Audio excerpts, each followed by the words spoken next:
السلام علیکم دوستانو، څنګه یې؟ امید لرم چې ښه به یې. دوستانو، پری خان جنرال مبین ته ډېر زاری منت کړي دي. ویډیو یې وګورئ، راځئ تاسو په دې ویډیو. هاي الله، دا یخه شپه د جمعې او جنرال صاحب ستا پرې ببره غېږه کې نه شړی ته جج شته او نه وړی ته جج شته او نه کمبل ته جج شته. بس چې یو ته وې او یو زه وې او نه ریشین پشمک ورېدې. جنرال صاحب بس که نور رضا شه که نه ستا د غټو غټو مزېدارو شډلو پونډو نه جار شمه. ستا دا ښایسته ګرمه ببره غېږه جنرال صاحب کمبلې ته ضرورت نشته دی، ولې چې په تا باندې په خپله د ګډ نه زیات یخته دي.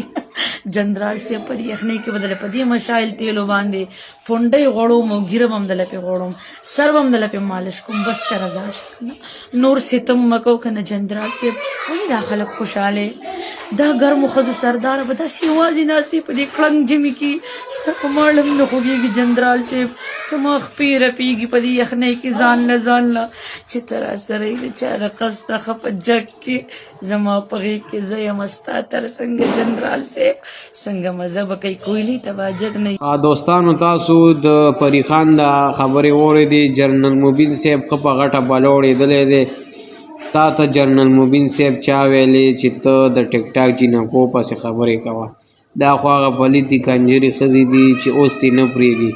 اوس به وي زه خامخا بس جنرال تا سره واده کوم، اوس دې پرېږدي چېرته. نو بس جنرال مبین صاحب الله دې اخلاص کا. خو بیا ګورې کله هم دې خلکو پسې خبرې اترې مه کوه. داسې خلکو نه یا لرې او یا غلي. نو بس دوستانو، دا یو شارټ غوندې ویډیو وه د پری خان او جنرال مبین صاحب. د ویډیو کتلو مننه. خوشحاله او آباد اوسئ. د خدای په امان.